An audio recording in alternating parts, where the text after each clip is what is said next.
लेकिन ठीक चुनाव के बाद इस तरह की बातें निकलकर जब सामने आ रही है और ऐसे में बीजेपी कह रही है कि वो 60 के पार जाएगी, ऐसे में जब एक विधायक ही निकलकर सिटिंग जो वहां पर विधायक थे जिनके नाम पर वहां पर वोट पड़ा, तो ये मुश्किलें अब हो सकती हैं।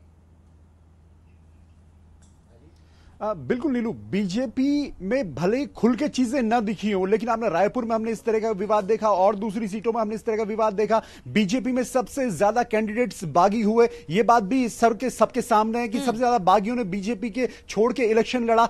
तो अगर आप बीजेपी कांग्रेस की तुलना करेंगे तो इलेक्शन कैंपेन के दौरान और टिल इलेक्शन की जिस दिन वोटिंग हुई है उस दिन तक कांग्रेस के 70 सीटों में आपको उस तरह का घमासान किसी सीट पर नजर नहीं आया होगा जिस तरह बीजेपी के अंदर आपको नजर आया। और कांग्रेस ने बहुत कुछ यहां मैनेज करने की कोशिश की, लेकिन बीजेपी के विधायक, सिटिंग विधायक अपने प्रदेश अध्यक्ष पे, जो अभी प्रदेश अध्यक्ष हैं, जिनकी अगुवाई में चुनाव हुआ है, अगर इतना बड़ा आरोप लगा रहे हैं तो यह कहीं ना कहीं एक बड़ा सवाल पूरी बीजेपी को सोचने के लिए जरूरी है। ठीक है दीपांकर, आप हमारे साथ बने रहिए। और उत्तराखंड विधानसभा चुनाव के लिए वोटिंग खत्म हो गई है। कल शाम 6 बजे तक वोट डाले गए। हालांकि कुछ जगहों पर लोग लाइन में खड़े दिखाई दिए जिन्हें बाद में वोट डालने दिया गया। पूरे राज्यों में जो आंकड़ा अभी तक सामने आया है उसके मुताबिक 65.10% वोटिंग हुई है। 6 विधानसभा क्षेत्रों में 80% तक वोटिंग गई है, जबकि 4 विधानसभा क्षेत्रों में 50% से कम वोटिंग हुई है। पिथौरागढ़ में 59.44%, रुद्रप्रयाग में 60.49%, टिहरी गढ़वाल की बात की जाए तो 55.57%, उधम सिंह नगर में 71.45%, हरिद्वार में 74.06%, नैनीताल में 65.84%, पौड़ी गढ़वाल में 53.14%, अल्मोड़ा में 52.82%, बागेश्वर में 61.08%, चमोली में 60.32%, वहीं चंपावत में 61.83%, देहरादून में 62.40% और उत्तरकाशी में 67.32% वोटिंग हुई है।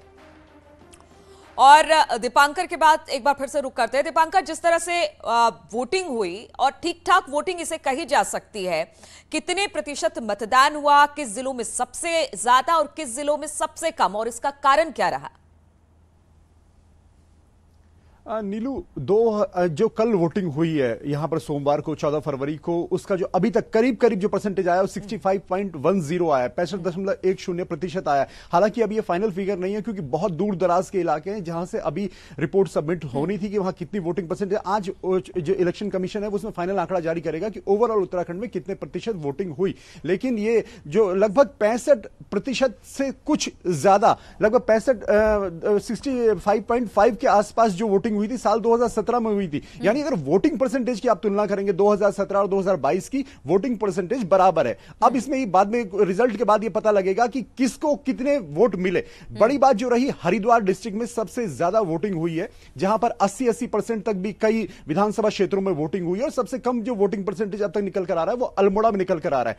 4 सीटें ऐसी हैं विधानसभा की जहां 50% से भी कम वोटिंग हुई है। उनमें सल्ट, चौबट्टाखाल, घनसाली और लैंसडाउन, ये वो 4 सीटें जहां 50% से कम हुई है और 6 सीटें ऐसी हैं जहां 80% से अबव गया। यानी मतदाता निकला जरूर है अपने घर से बाहर, खासकर मैदानी जिलों में, क्योंकि वोटर की संख्या वहां पर ज्यादा है इसलिए वहां परसेंटेज भी ज्यादा है। लेकिन पहाड़ी डिस्ट्रिक्ट्स में वोटर्स का ना आने की वजह एक ये भी मानी जा रही है कि कहीं ना कहीं मौसम की दिक्कतें रहती हैं, बर्फबारी दूर दराज के इलाकों में है और उत्साह की कमी अगर थी तो किस बात को लेकर थी, ये सब कुछ अब जब रिजल्ट सामने आएगा तब सामने आएगा। लेकिन हां, यह बात जरूर है कि अब यह देखना होगा कि जो 65.10 करीब परसेंटेज वोटिंग हुई है वो किसके फेवर में हुई है। वो सरकार के पक्ष, बीजेपी के साथ जाकर हुई है या कांग्रेस को इसमें कुछ अप मिलता है। क्योंकि बीजेपी पिछली बार 47 के आसपास थी, कांग्रेस 34% के आसपास थी। तो क्या कांग्रेस ने गेन किया और बीजेपी ने कुछ लूज किया? इस सब के लिए हमें 10 मार्च का सबके लिए इंतजार करना पड़ेगा। शैलेंद्र भी हरिद्वार से हमारे साथ, माफ कीजिएगा, हल्द्वानी से हमारे साथ है। शैलेंद्र, अगर हल्द्वानी, चूंकि ये पूरा मैदानी इलाका है, यहां पर वोटिंग परसेंटेज किस तरह के का रहा है?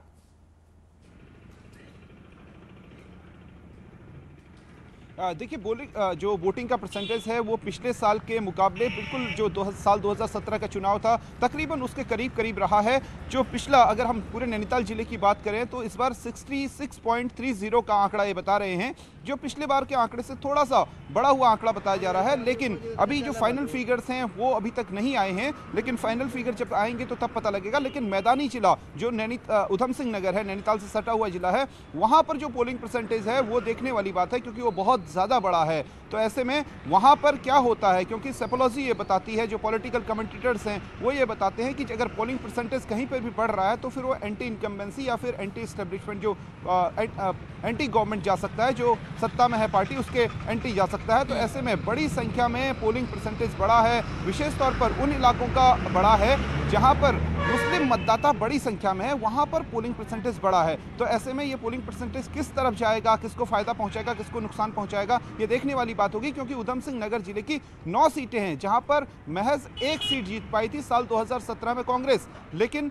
इस बार स्थितियां बदली हुई हैं। किसान आंदोलन का असर वहां साफ देखा जा रहा था, लोग वोकल थे, लोग लगातार कह रहे थे कि रोजगार का मुद्दा है। उसके अलावा अगर हम कुमाऊं के पहाड़ी इलाकों की बात करें नीलू, तो यहाँ पर बेहद साफ है कि अल्मोड़ा जिला पलायन की मार झेल रहा है। तो ऐसे में वहाँ पर जो वोटर्स हैं उन्होंने अपने वोटिंग जो कार्ड्स हैं वो तो ज़रूर बनाए हैं, लेकिन वो लोग बड़े मेट्रोपॉलिटन सिटीज़ में काम कर रहे हैं या फिर वो जो कुमाऊं के तराई के इलाके हैं उन मैदानी इलाकों में काम कर रहे हैं, तो वो वोट करने के लिए अपने गांव में नहीं जाते। बिल्कुल, तो कुछ जगहों पर वोटिंग अच्छी खासी हुई है, लेकिन कुछ जगहों पर ऐसा है कि मुद्दों के साथ थोड़ी सी